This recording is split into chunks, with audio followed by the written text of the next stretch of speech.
I grew up in a narcissistic family system. And as a result of that, I was set out into the world at a tremendous disadvantage. And in being set out into the world at a tremendous disadvantage, I thought that anything that happened to me or was done to me, particularly things that were abusive or negative, those were things I attracted and that they were my fault. I wanted to make this video today because I recognize that there are people in the professional helping field who are not so trauma informed, or some of them really are not in it for the right reasons. They're in it to make money, and whether or not the person finds their healing is less important to them. As somebody who's vulnerable looking for help, being careful is not something that you're always able to do so well. In other words, if you're a child who grew up with the go-ahead being, love looks like this and that's a green flag, abuse looks like this and that's a green flag, being used or invalidated or pushed down in some way is a green flag. Like all the things that we learn as child abuse victims growing up are things that become our normal.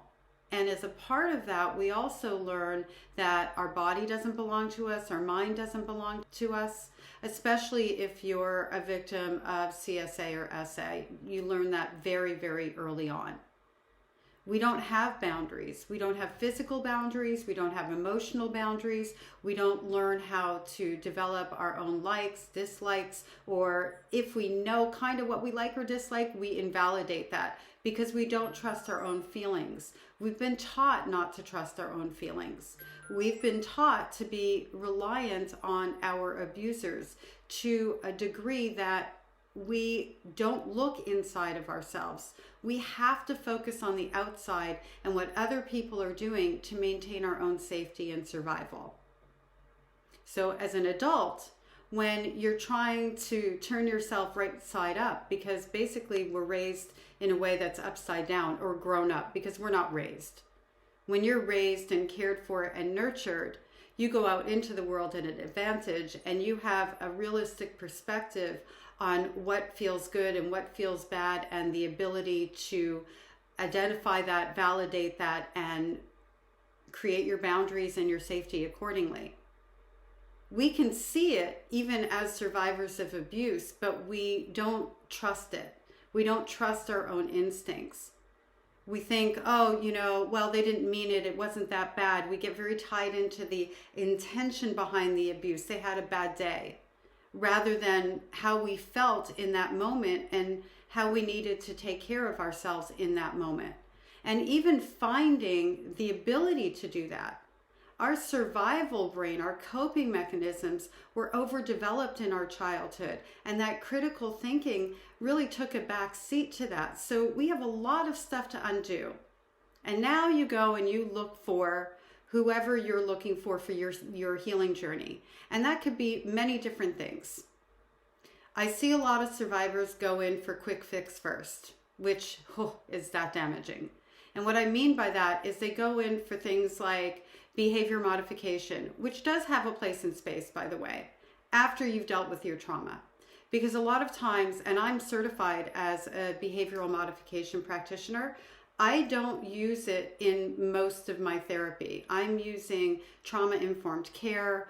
I'm using my knowledge about narcissistic family systems because my clients come from those systems. I'm using behavior modification in a very tiny way and more towards the end, and for the development of tools. That's it, that's all. Because it can be really damaging. It could be really victim blaming even to that client. And we've been victimized enough. That's why we're there. Well, enough. I mean, even putting it that way. One victimization is too much, right? So anyway, getting back on track here. A client might be looking for somatic healing or for EMDR, also certified in that, by the way. They might be looking for more of a life coach. But when somebody's looking for a quick fix, what they're really looking for is for somebody to make it better and take their mind off it. And so a lot of times people end up in a type of modality that is more mindset, rewrite your own history, look over here instead of inside of here. And the failure in that is the fact that you're not helping somebody, or the victim of abuse is not being helped to understand it was never their fault. They never did anything to attract that or draw that in, and they don't learn how to build a solid relationship with themselves. Victims of child abuse navigate in the world from the outside in. They're measuring everything that goes on around them to adapt, to be safe. That's our instinct. That's what we had to do to survive. And you know what? That can be a superpower later on. That can be used as a tool later on. But while you're going through the healing journey, the first thing that you need to be learning is how to love yourself and have a relationship with yourself and navigate in the world from the inside out. What brought this to mind for me was somebody sent me a website the other day, and it was an advert for a coach. And listen, I love coaches. I think there's great coaches, and I think there's not so great coaches. I love psychologists. I think there's great ones, not great ones. I love all different modalities in healing for the most part. Some stuff I don't connect with, I don't agree with, but I respect that whether it's a coach or a therapist or a psychologist, we all have something to bring to the table. There are, however, some things out there that as a survivor of abuse, at no point in time should you be engaging in for your own healing journey and safety.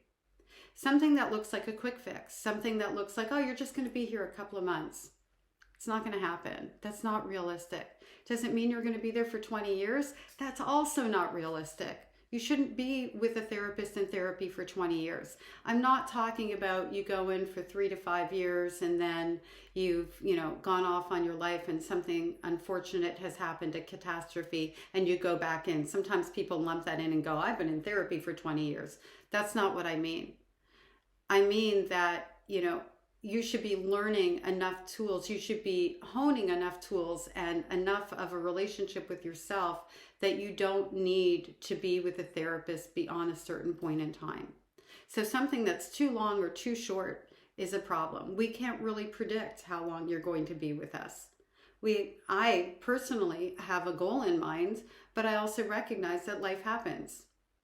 The other thing I would say, and the thing that I really want to highlight more than anything, more than the time thing, or even the stuff of where I'll see someone go, are you tired of feeling this way? Are you tired of feeling that way? That sounds like a salesperson.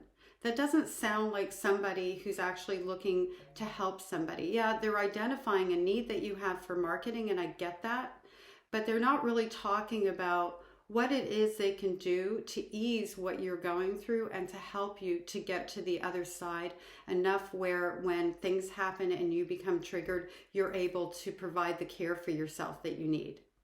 The victim blaming, though, that is number one for me.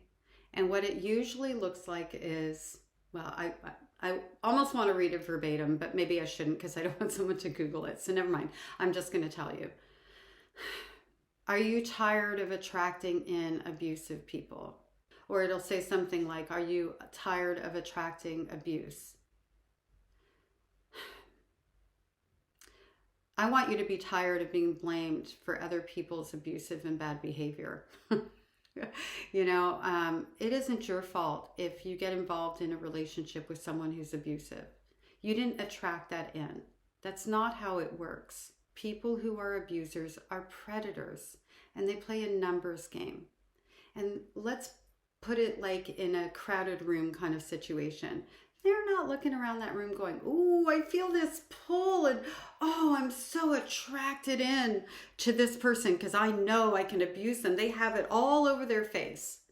If that were true, then we could see that the abusive person also has it all over their face. It doesn't work that way. It works through testing behaviors and a numbers game. So test subject number one for the predator.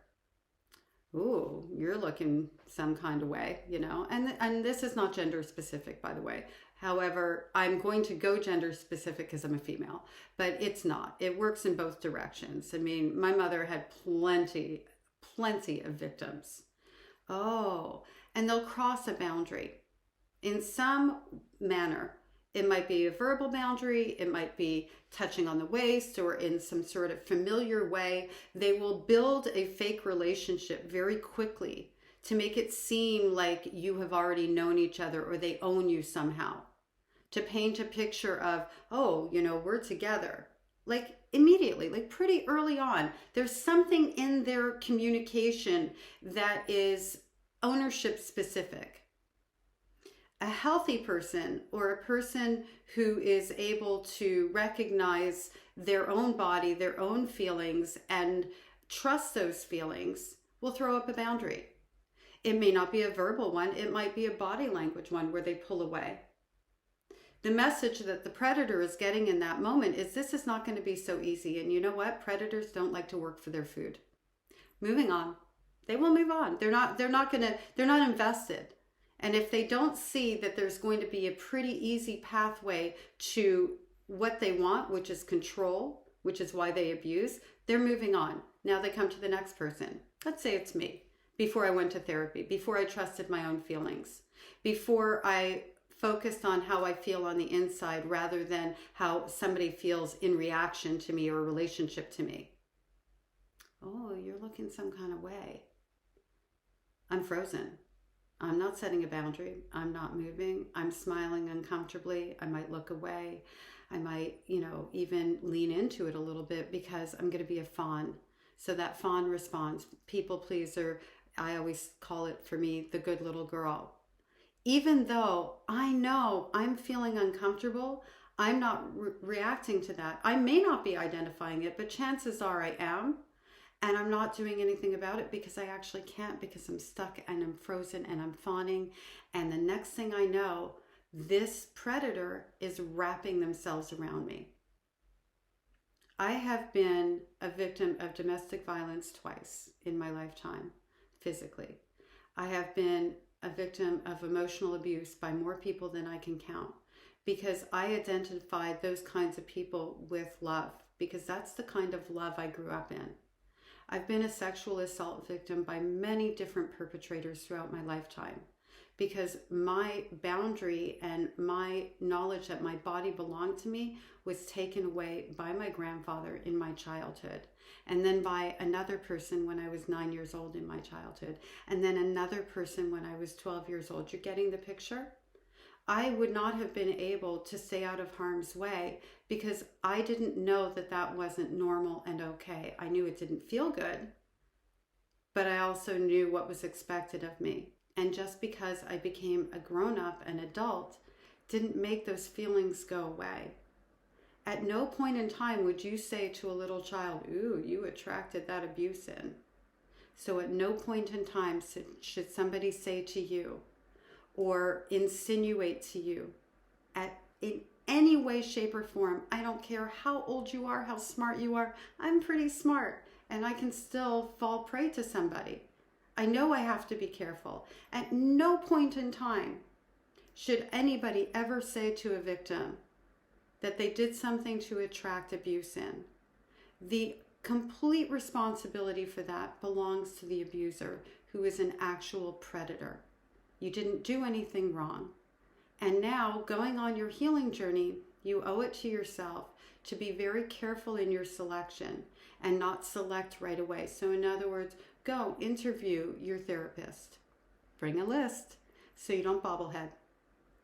Bring a list of what's important to you. What would be important to me is, are you trauma informed? Do you have any background related to what I am working to heal from? So in other words, I come from a narcissistic family system. I would want somebody who's versed in that. It doesn't mean that I need to know what trauma they went through, but I would like to know they have some sort of experience in maybe even healing from that themselves. And when I say healing from that, being healed enough to be in the world from the inside out, because healing is an ongoing journey. I would ask about forgiveness, because somebody who's going to push that upon me is not a person that's going to work for me. It's not on me to forgive, it's on my abuser to be forgivable. That is my perspective. So going in with a list and then not committing to anything until you've had a little time to think about it and check in with your body and know if that's a place where you feel familiar ooh, I'm so excited about this. Or comfortable, oh, I'm just myself and I'm really checked into the room and I'm not like fidgeting and wondering what this person thinks of me. Those are some good ways to know whether or not you're comfortable or familiar.